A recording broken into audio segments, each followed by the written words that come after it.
Voilà, je vous invite sans plus tarder, à ouvrir la parole de Dieu dans le livre de l'Épître aux Hébreux, au chapitre 11 et au verset 20.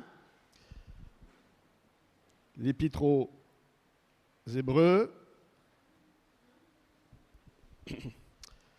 chapitre 11 et au verset 20, il est dit « C'est par la foi qu'Isaac bénit Jacob et Ésaü en vue des choses à venir. C'est par la foi que Jacob, mourant, bénit chacun des fils de Joseph et qu'il adora appuyé sur l'extrémité de son bâton. » Nous donnons une importance à la bénédiction de Dieu, n'est-ce pas? Alors nous avons vu dimanche dernier, à travers la bénédiction d'Isaac et de Jacob, notamment dans Genèse au chapitre 48, la notion d'inversion prophétique, c'est-à-dire une situation dans laquelle quelque chose est inversé. D'ailleurs, lors de sa bénédiction, Jacob inversera ses mains pour bénir les enfants de Joseph.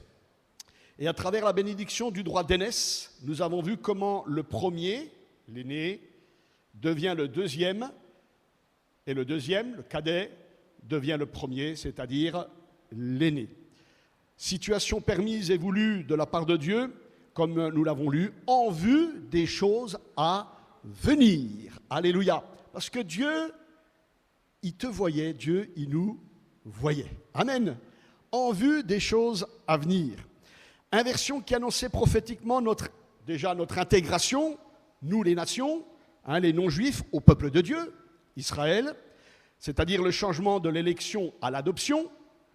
Dieu adoptant comme Jacob, qui adoptera ses deux petits-fils, qui étaient enfants de Joseph, son fils, qui était né en Égypte, d'une femme égyptienne, c'est-à-dire hors du peuple de Dieu. Ils deviendront ainsi ses fils, et ils deviendront des tribus à part entière, comme nous aujourd'hui, nous devenons le peuple de Dieu à part entière. Amen. Alléluia. Adoption de Dieu faisant de nous, comme on l'a vu, l'assemblée des premiers-nés inscrits dans les cieux, et inversion qui annonce prophétiquement les caractéristiques du royaume de Dieu et qui met en avant les qualités de ceux qui peupleront le ciel dans le monde à venir, en vue des choses à venir. Amen. Est-ce qu'on vit pour les choses à venir? Est-ce que nous vivons pour le monde à venir? Alléluia. Vivre dans le royaume de Dieu, c'est entrer dans sa pensée, c'est accepter sa pensée et c'est vivre sa pensée. Amen. Alors, nous allons voir dans Matthieu, chapitre 20 et au verset 15. Matthieu, chapitre 20 au verset 15. Il est dit: ne m'est-il pas permis de faire de mon bien ce que je veux, ou vois-tu d'un mauvais œil que je sois bon? Ainsi, les derniers seront les premiers, et les premiers seront les derniers. Cette expression de langage reviendra à plusieurs reprises, nous allons le voir, et souligne l'importance que Jésus accordait à ce concept d'inversion prophétique. Les premiers seront les derniers, et les derniers seront les premiers. Et souvent, il emploiera cette figure de style qu'on appelle le paradoxe, c'est-à-dire le fait d'énoncer une idée qui va à l'encontre de l'opinion commune. Les premiers, pour nous, c'est les premiers, ce n'est pas les derniers. Et à contrario, également. Mais voilà, c'est un style, une figure de style dans le but de choquer ou d'interpeller. Effectivement, ça nous interpelle. Quand le Seigneur, il dit... Cette expression, elle est rentrée dans le langage populaire. Et elle est souvent utilisée pour évoquer un renversement inattendu des situations. Quand il y a un renversement des situations, c'est là on dit les premiers sont les derniers seront les premiers. Mais pour nous, c'est surtout un enseignement spirituel important qui nous éclaire sur le royaume de Dieu et la justice divine. Ici, cette expression, elle est à lire à la suite, on ne l'a pas lu, mais de la parabole des ouvriers de la dernière heure. Vous connaissez cette parabole des ouvriers de la dernière heure? Et elle illustre la bonté de Dieu qui dépasse toute logique humaine. Dans cette parabole, un propriétaire embauche des ouvriers à différentes heures de la journée pour travailler dans sa vigne. Et à la fin de la journée, eh bien, il paie le même salaire à tous, indépendamment du nombre d'heures travaillées. Il paie le salaire convenu au départ. Et cette histoire illustre parfaitement le concept des derniers qui seront les premiers, car ceux qui ont travaillé le moins reçoivent autant que ceux qui ont travaillé toute la journée. Alors nous, on n'est pas d'accord avec ça. Pour nous, ça nous paraît injuste. Personne ne veut travailler dans ce concept-là. Mais ça nous paraît une injustice, mais pour Dieu, ayons confiance, lui, il est juste. Il y a un enseignement derrière. Ça nous dit quoi? C'est que le salut de Dieu, parce que le salaire payé, là, le prix qui a été convenu au départ, eh bien, il nous parle du salut de Dieu. Le salut de Dieu, ce n'est pas un droit acquis, ce n'est pas un dû, c'est un don. Amen. Le salut de Dieu, c'est un don qui nous vient de lui. Il dépend uniquement de sa grâce manifestée dans l'œuvre de Jésus-Christ. C'est par pure grâce, par le seul moyen de la foi, comme cher au réformateur Martin Luther, sola fide, sola gratia. Seule la foi, seule la grâce. Amen. Voilà le prix convenu pour être sauvé. Et c'est pour ça que Jésus utilise cette parabole pour dire, quelle que soit à l'heure où on va arriver, le salut de Dieu, c'est un don. Il ne dépend pas de la durée du service, il ne dépend pas de notre ancienneté, il ne dépend pas de nos mérites, mais c'est un don, c'est une grâce. Amen.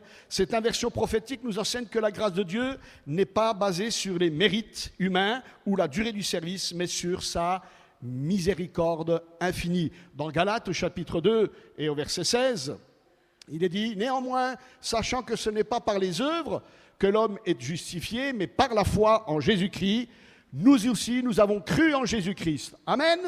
Alléluia. Afin d'être justifié par la foi en Christ et non par les œuvres, parce que nulle chair, personne ne sera justifié par les œuvres de la loi, les œuvres de la chair. Nous sommes sauvés par grâce, nous le savons. Il est dit dans Éphésiens, afin que personne ne se glorifie. Alléluia. Concernant le salut éternel, Dieu ne prend rien en compte sur le critère d'éléments qui peuvent nous glorifier et sur lesquels nous pourrions nous appuyer.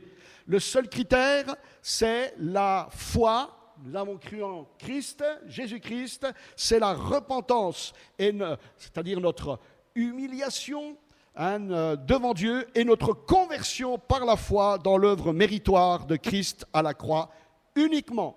Amen. Sola fide, sola gratia. Dans Ésaïe au chapitre 57, il dit « Je suis avec ». Est-ce que nous voulons que Dieu soit avec nous?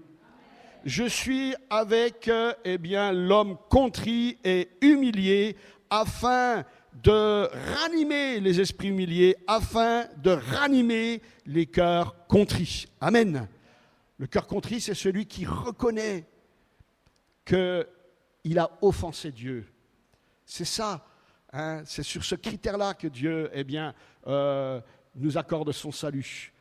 Parce que Jésus est mort, amen, sur la croix, et parce que je viens dans la repentance et que je me convertis en lui. Alors, Jésus critique ici l'orgueil spirituel. Le salut qu'il promet s'adresse autant aux Juifs, les premiers, appelés dès la première heure, qu'aux derniers convertis, à la 11e heure, c'est-à-dire nous les non-juifs. Mais ça s'adresse aussi à nous, chrétiens. C'est Jean qui, dans son 3e épître, dit « Mais Diotrephe qui aime à être le premier ». Il refusait de recevoir les apôtres, il disait du mal des apôtres, il aimait à être le premier dans l'Église. Vous voyez que c'est quelque chose qui nous concerne. Cette expression, les premiers seront les derniers seront les premiers, revêt une profonde signification spirituelle.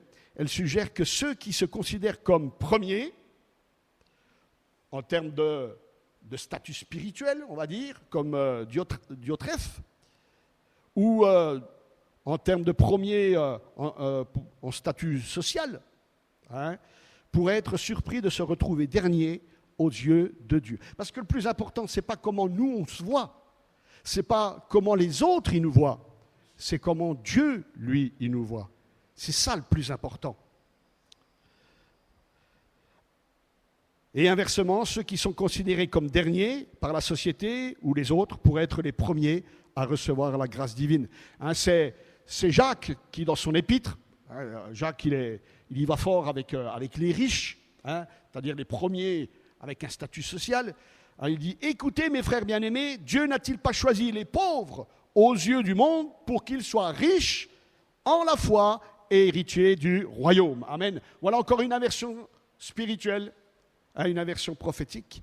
Les pauvres, ceux qui ne sont pas vraiment considérés, c'est ceux-là que Dieu, appelle, amen, pour être riches dans la foi. Ils sont pauvres aux yeux de Dieu, ils sont pauvres peut-être à leurs propres yeux, mais s'ils viennent à Jésus-Christ, ils sont riches en la foi. Amen. Alléluia. Et héritiers du royaume qu'il a promis à ceux qui l'aiment. Amen. Est-ce que nous aimons le Seigneur? C'est lui qui nous a aimés le premier. Alléluia. Et en ça, il ne sera jamais le dernier. Il nous a aimés le premier. C'est aussi l'exemple du pharisien et du publicain. Jésus dira dans Luc au chapitre 18, verset 14, « Je vous le dis, celui-ci descendit dans sa maison justifié plutôt que l'autre, car quiconque s'élève sera abaissé et celui qui s'abaisse sera élevé. » Encore, une inversion prophétique qui caractérise le royaume de Dieu dans lequel nous devons vivre et lequel nous devons accepter. Alléluia. Là encore, une inversion prophétique qui caractérise ce royaume de Dieu. Dieu énonce les qualités de ceux qui peupleront le ciel dans le monde à venir, c'est-à-dire les humbles. Il est parlé de ce pharisien qui est là, il met en avant ce qu'il est, il met en avant son attitude par rapport à la loi de Dieu. Moi, Seigneur, voilà, je fais ceci, je fais cela. Je ne suis pas comme ce publicain. Le publicain, lui, il s'humilie devant Dieu, disant oui, je suis un pécheur. Et Jésus dira, celui-là, repartira chez lui, justifié plutôt que le pharisien. Les humbles. Voilà ceux qui peupleront le monde à venir. Jésus dira, heureux les pauvres en esprit, car le royaume des cieux est à eux. Est-ce qu'il y a des pauvres en esprit ce matin? Amen. Alors, pauvre en esprit, ça ne veut pas dire simplet.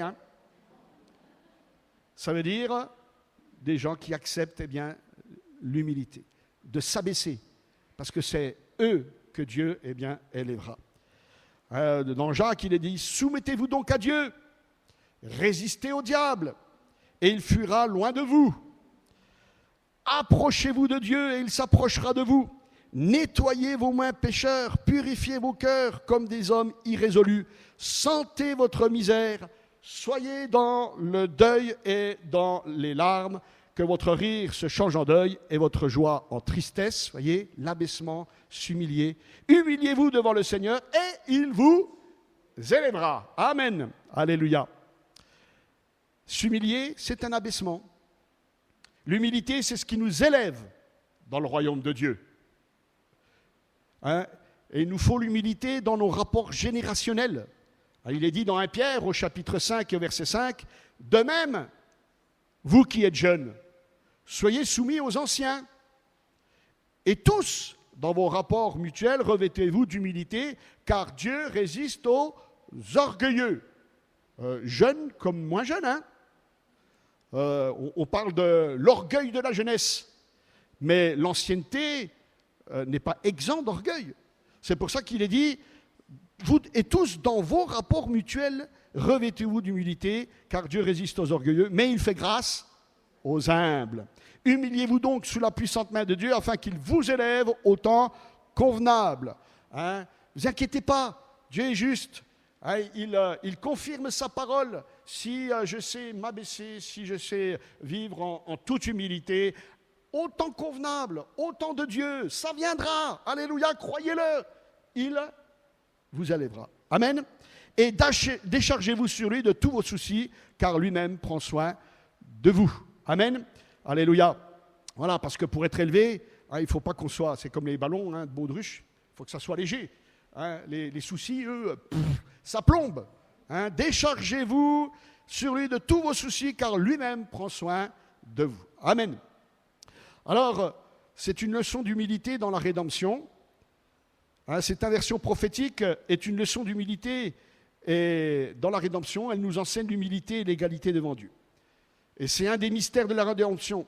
C'est cette inversion des places où le pécheur repentant, qui se présente comme le dernier, est accueilli avec la même bonté que le fidèle de longue date se présentant comme le premier.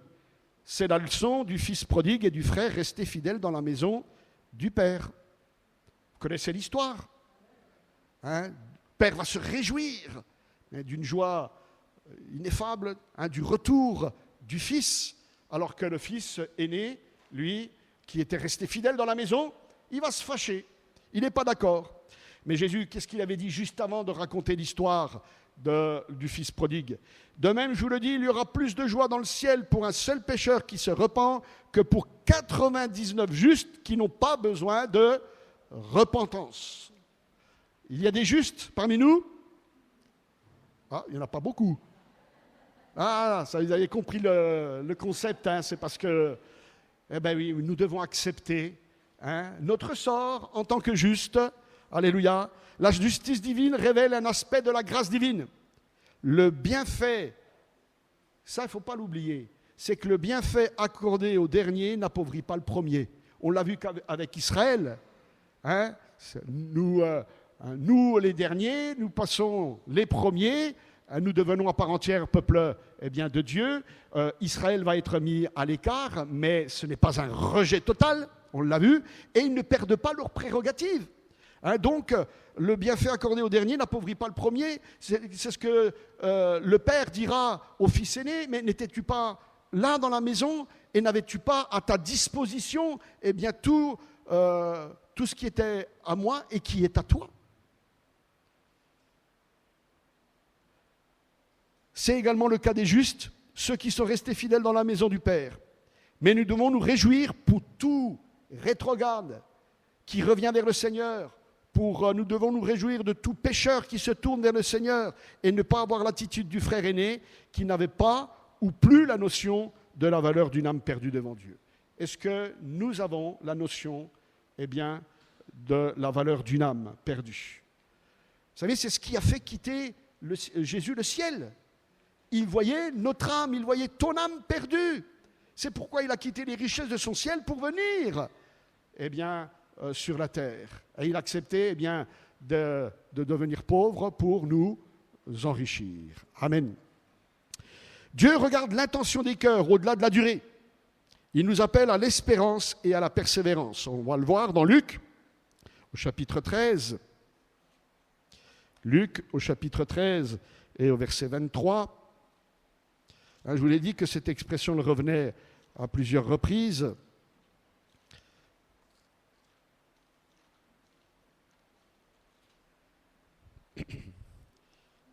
Jésus, il aimait bien répéter les choses.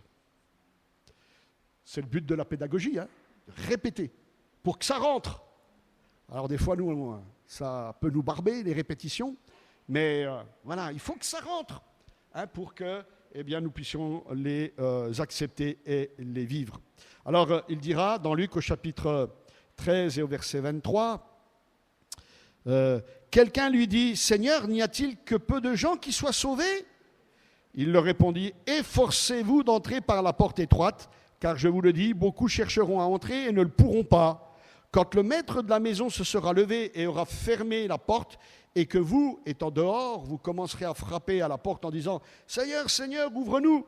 Il vous répondra « Je ne sais d'où vous êtes. » Alors vous vous mettrez à dire « Mais nous avons mangé et bu devant toi, tu as enseigné dans nos rues. » Et il répondra « Je vous le dis, je ne sais d'où vous êtes. Retirez-vous de moi, vous tous ouvriers d'iniquité. » C'est là qu'il y aura des pleurs et des grincements de dents quand vous verrez Abraham, Isaac et Jacob et tous les prophètes dans le royaume de Dieu, et que vous serez jetés dehors. Il en viendra de l'Orient et de l'Occident, du Nord et du Midi, et ils se mettront à table dans le royaume de Dieu.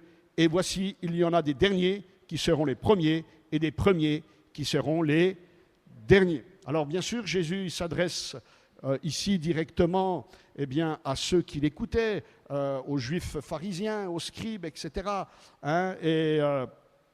Et c'est pour ça qu'il dira, vous les premiers, vous risquez de devenir les derniers, parce que viendra de l'Orient de l'Occident des gens qui se mettront à table dans le royaume de Dieu avec Abraham, Isaac et Jacob. Alléluia. Est-ce que nous nous voyons là, à la table, avec Abraham, Isaac et Jacob? Amen. Alléluia. C'est important d'être dedans, de rester dedans et de ne pas être jeté dehors. Viendra un temps où la porte de la grâce se fermera.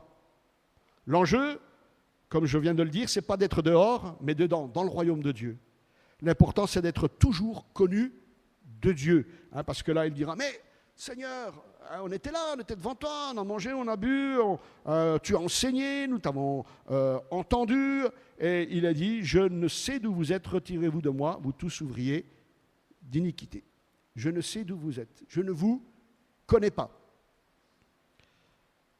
C'est Paul qui dira dans Galates au chapitre 4, verset 8, « Autrefois, ne connaissant pas Dieu, vous serviez des dieux qui ne le sont pas de leur nature. » On était de ceux-là. Moi, je l'étais en tout cas. Mais à présent que vous avez connu Dieu à travers la repentance et la conversion, ou plutôt que dans Galates au chapitre 4 et au verset 9, ou plutôt que vous avez été connus de Dieu. Vous voyez, Paul, ce qu'il dit, mais à présent que vous avez connu Dieu, ou plutôt que vous avez été connus de Dieu, comment retournez-vous à ces faibles et pauvres principes élémentaires auxquels vous voulez vous asservir encore? L'important, c'est connaître Dieu. Amen. La vie éternelle, c'est qu'ils te connaissent, toi, le seul vrai Dieu, et celui que tu as envoyé, Jésus-Christ. Mais l'important, c'est d'être connu de Dieu. Amen. C'est ça qui est important. Je vous le disais, c'est pas ce que nous, on peut penser, ce que les autres qui peuvent penser de nous, comment on peut nous voir, comment les autres peuvent nous voir. L'important, c'est ce que Dieu y pense de nous, ce que Dieu y voit nous concernant. Amen. Il est dit, comment retournez-vous à ces faibles et pauvres principes élémentaires auxquels vous voulez vous asservir encore? Parce que, oui, autrefois, nous servions des dieux qui ne l'étaient pas. Il y a des dieux de métal, mais aussi il y a des dieux de mental. Moi, c'était un dieu de mental, ma philosophie. Et il est possible de retourner à ce qui nous a servi autrefois et par lequel nous avons été délivrés. Comment Paul dira dans Galates, au chapitre 5, au verset 1, « C'est pour la liberté que Christ nous a affranchis. Demeurez donc fermes et ne vous laissez pas mettre de nouveau sous le joug de la servitude. » Le Seigneur nous a libérés. Amen. C'est pour la liberté que Christ nous a affranchis. Et il dira dans Galates au chapitre 5 et au verset 13, « Frères, vous avez été appelés à la liberté, seulement ne faites pas de cette liberté un prétexte de vivre selon la chair, mais rendez-vous par amour serviteurs les uns des autres. » Oui, nous sommes appelés à la liberté. Amen. Mais ne faisons pas de cette liberté un prétexte pour vivre comme nous l'entendons, comme selon la chair, mais comme le Seigneur le veut. Amen. Il nous faut chercher le service spirituel. Cette expression, les derniers seront les premiers et les premiers seront les derniers, illustre bien un paradoxe divin où les valeurs terrestres sont renversées. Elle remet en question notre compréhension de la justice et de la récompense divine, dépensant la logique des mérites humains. Elle remet en question nos notions préconçues de mérite et de récompense. Vous savez, un jour, pourtant Jésus, il avait déjà entamé cette pensée des premiers qui seront les derniers qui seront les premiers. Et puis, un petit peu plus tard, il y a le moment de Jean et de Jacques, qu'est-ce que ne ferait pas une maman qui vient vers Jésus et qui demande à Jésus une requête. Seigneur, fais que mes 2 enfants soient à ta droite, l'un à ta droite et l'autre à ta gauche. Et Jésus lui dira, mais tu ne sais pas ce que tu demandes. Est-ce que tu peux boire la coupe, est-ce qu'il peut boire la coupe que je dois boire? Et puis, ils diront oui. Et effectivement, Jean et Jacques boiront la coupe. Ils passeront par le sacrifice de soi, par le sacrifice ultime. Mais Jésus dit, ce qui est des récompenses, ça ne dépend pas des hommes, ça ne dépend pas d'eux, comme on l'a vu. Ça ne dépend pas de celui qui veut ou de celui qui court, comme il est dit dans Corinthiens, mais de la miséricorde de Dieu. Dieu fait miséricorde à qui il veut. Et Jésus dira, et quiconque veut être le premier parmi vous, il répond à la maman, qu'il soit votre esclave. C'est ainsi que le Fils de l'homme est venu, non pour être servi, mais pour servir et donner sa vie comme la rançon de beaucoup. Voilà la réponse que Jésus donnera à la requête de la mère, à la mère de Jacques et de Jean.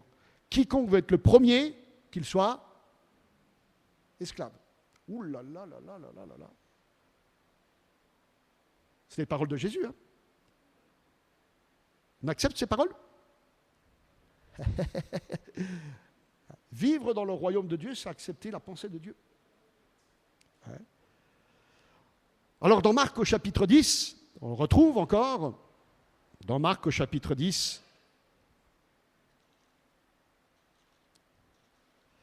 je ne veux pas plomber l'atmosphère. Seigneur, s'il nous dit cela, ce n'est pas pour nous plomber, mais c'est pour nous donner un élan, une impulsion, alléluia, pour aller de l'avant. Et puis pour le monde à venir, alléluia, parce que c'est là qu'il nous veut, le Seigneur, pour le ciel. Dans Marc au chapitre 10 et au verset 28,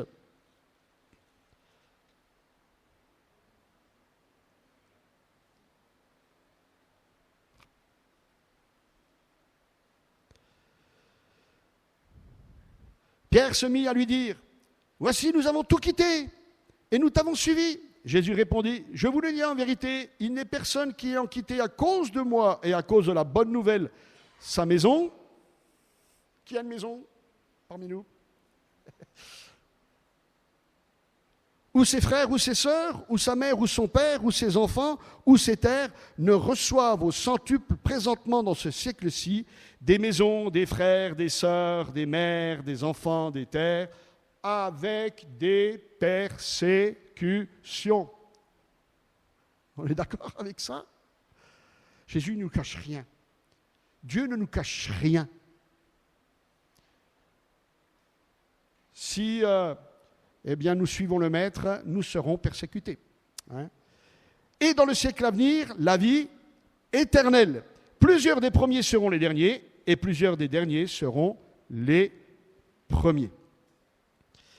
À travers ces paroles, Jésus tente de changer la façon de voir de ses disciples, encore très attachés à une logique des mérites, la méritocratie. Seigneur, nous avons tout quitté pour toi. Alors, qu'est-ce qu'on aura en retour? Jésus nous oblige à un changement de regard, à un changement de vision, à une conversion totale dans notre mentalité. C'est ce que le Nouveau Testament parle, de la métanoïa, c'est-à-dire la métamorphose. Ce matin, j'entendais une prière. Seigneur, merci parce que tu nous as métamorphosés. C'est ça la métanoïa, c'est le changement de mentalité. C'est-à-dire une transformation intérieure suite à une prise de conscience. Je prends conscience de ce que demande le royaume de Dieu, de comment je dois vivre dans le royaume de Dieu, quelles sont les paroles du Seigneur. Et là, je suis transformé si je les accepte, si je veux les vivre. Amen. Parce que Dieu est juste, il n'est pas un homme pour oublier quoi que ce soit nous concernant. Oui, nous ne devons pas chercher, comme certains, à les récompenses. Il y en aura. Ça, il ne faut pas, quelque part s'en occuper. Dieu, il est juste. Ayons confiance. Amen. La Bible nous dit quoi dans Hébreux chapitre 6, verset 10 ? Car Dieu n'est pas injuste pour oublier votre travail et l'amour que vous avez montré pour son nom. Amen. Et ayant rendu et rendant encore, le travail n'est pas terminé, encore des services aux saints. Nous désirons que chacun de vous montre le même zèle pour conserver jusqu'à la fin une pleine espérance, en sorte que vous ne relâchiez point et que vous imitiez ceux qui par la foi et la persévérance héritent des promesses. Voilà ce que nous devons rechercher, la persévérance dans la foi. Alléluia. Imiter ceux qui sont entrés dans cette persévérance et qui ont obtenu les promesses. Parce que si nous les imitons, nous obtiendrons aussi les promesses. Dieu est juste. Amen. Alléluia. Et comme le soulignera le Seigneur, Jésus, dans ce passage de Marc, ce qui est important dans le siècle à venir, ce ne sont pas les récompenses, mais c'est le lieu où nous serons. Amen. C'est le lieu où nous serons, c'est le lieu où tu seras si tu suis le Seigneur avec persévérance. Jésus dit, voilà, oui, ceux qui ont quitté ne reçoivent au centuple présentement, dans ce siècle-ci, des maisons, des frères, des sœurs, des frères, des enfants, des terres, des persécutions. Et dans le siècle à venir, la vie éternelle. C'est ça le plus important, mon frère, ma sœur. Amen. C'est ça que nous devons rechercher. Ça doit être notre pensée première. Là, être dans l'éternité. Amen. La vie éternelle. Alléluia. C'est pour ça que Jésus a payé le prix fort à la croix. Ce que le Seigneur nous demande, c'est le désintéressement, c'est-à-dire le détachement de tout intérêt personnel. Ne pas chercher à être les premiers pour être vus et rechercher la reconnaissance des autres. Cette inversion prophétique nous invite à ne pas jalouser le succès de certains et la reconnaissance des autres, mais à rechercher le véritable service spirituel. Jésus dira, comme le Seigneur a dit, moi je ne suis pas venu pour être servi, mais pour servir et donner ma vie comme la rançon de beaucoup. Amen. Un jour, il va adresser dans cette même pensée une parabole, parce que vous aviez des gens qui étaient invités à un dîner, et puis, qu'est-ce qu'ils faisaient ?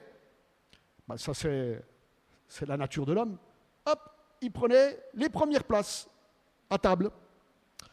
Et Jésus dira, ne soyez pas comme ça.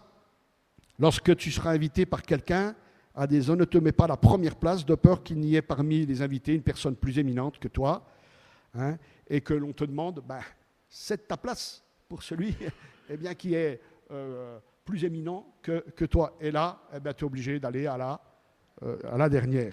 Car quiconque s'élève sera baissé, et quiconque s'abaisse sera élevé. Amen. Alléluia. Vivons ce principe-là. Et là, nous connaîtrons l'élévation. Amen. Et puis Jésus, il parlera bien sûr des scribes et des pharisiens qui faisaient leur action pour être vus des hommes. Alors, ils avaient des vêtements justement pour être vus. Ils aimaient la première place dans les festins, dans les premiers sièges dans les synagogues. Ils aimaient être salués dans les places. Et il dira, et vous êtes, alors que vous êtes tous frères, dira Jésus. Nous sommes tous frères. C'est pourquoi, ne cherchez pas les titres. Il dira, ne vous faites pas appeler directeur. N'appelez personne sur la terre votre père, car un seul est votre père, celui qui est dans les cieux. Ne vous faites pas appeler directeur, car un seul est votre directeur, le Christ. Le plus grand parmi vous sera votre serviteur. Quiconque s'élève sera baissé, et quiconque s'abaissera sera élevé. À ne pas chercher à être les premiers pour être vus et chercher la reconnaissance des titres, quels qu'ils soient. Et cette parabole, elle s'adresse à la fois à ceux qui appellent les autres avec des titres et ceux qui recherchent les titres. Ne vous faites pas appeler père, ne vous faites pas appeler directeur, un seul est maître, un seul est directeur, c'est le Christ, c'est Dieu. Amen. Alléluia. C'est Pierre qui dira aux anciens paissez le troupeau avec désintéressement, et c'est là que vous aurez bien votre récompense. Et puis tout de suite après, il est dit, ce qu'on a lu tout à l'heure, et vous, jeunes, soyez soumis aux anciens, revêtez-vous d'humilité dans vos rapports mutuels, etc., etc. Le service spirituel, verset 43 de Marc au chapitre 10.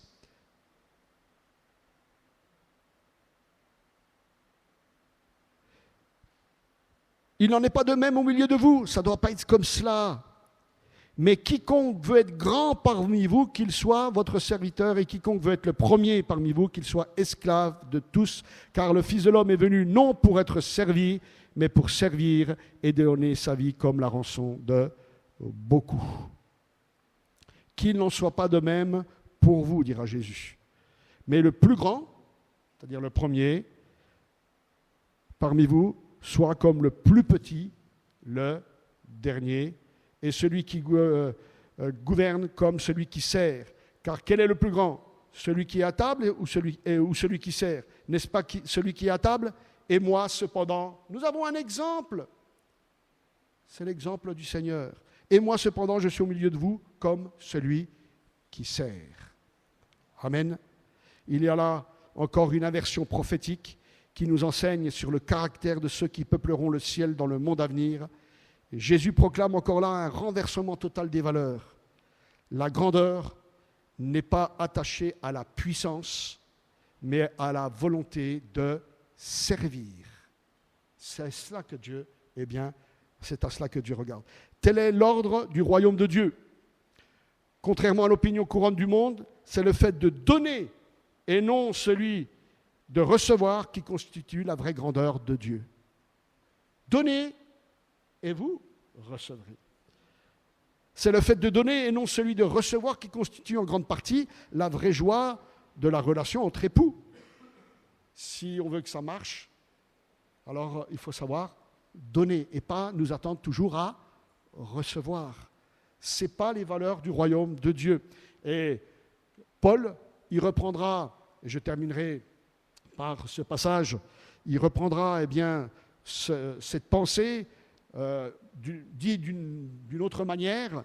Il dira, lorsqu'il sera avec les anciens d'Éphèse, il voulait leur dire au revoir, il dira, je n'ai désiré, dans Actes au chapitre 20 et au verset 33, je n'ai désiré ni l'argent, ni l'or, ni les vêtements de personne. Ce n'est pas ce qu'on voit aujourd'hui, malheureusement, dans comment certains vivent l'évangile aujourd'hui. Il dit, je n'ai désiré ni l'argent, ni l'or, ni les vêtements de personne.